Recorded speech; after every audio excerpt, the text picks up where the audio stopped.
وبكده يا دكاتره عرفنا ان احنا البون كواليتي بتاثر على البلان بتاعي، عدد الامبلانتس واشكالها واحجامها، الامبلانت ديزاين هل يكون اجريسيف تيبرد او سلندريكال، الدريلنج بروتوكول والسيكونس بتاع الامبلانت بتاع الدريلز، والسبيد والتورك ده اللي هنتكلم عنه، واللودنج تايم. طيب السبيد والتورك، ايه الفرق بين السبيد وبين التورك؟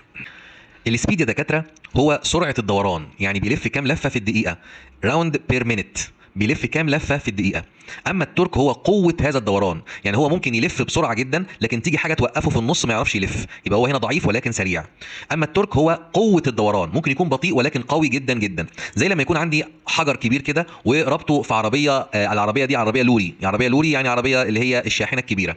الشاحنه الكبيره دي مهما كانت بطيئه ولكنها قويه جدا. طيب لو انا جيت قلت هربطه في عربيه فيراري صغننه، العربيه الفيراري الصغيره دي هي سريعه جدا جدا جدا ولكن التورك بتاعها ضعيف، العزم بتاعها ضعيف، فمش هتعرف تجري ولا هتعرف تتحرك ابدا، هتلاقي الكفرات كده بتتحرك بسرعه كبيره جدا في مكانها.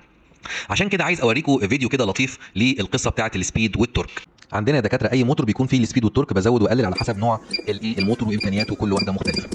تمام. طيب تعالوا كده نشوف، لو انا هشتغل على تورك قليل جدا وسرعه 20، الاثنين قليلين، هتلاقي ان السرعه، بص انت شايف كل حاجه. طب لو جيت مسكت بصباعي التورك ده الدريل، لو جيت مسكت بصباعي الدريل هلاقي ان مش هعرف اوقفه لان هو ضعيف. فتلاقي لما يعمل كده هتلاقي في صوت كده تيت تيت تيت، معناه انه مش قادر يقاوم التورك. طيب لو زودنا السرعه زادت، لما تيجي توقفه كمان هيعرف توقفه. ليه؟ لان التورك ضعيف. لكن لو زودت التورك عن 15 مش هتعرف توقفه، سواء كانت سريعه او بطيئه. زي ما انتم شايفين هنا مثلا التورك 70 والار بي ام 20، مش هتعرف توقفه لان القوه قويه جدا. من اول 15 مش هتعرف توقف غالبا. شكرا لكم.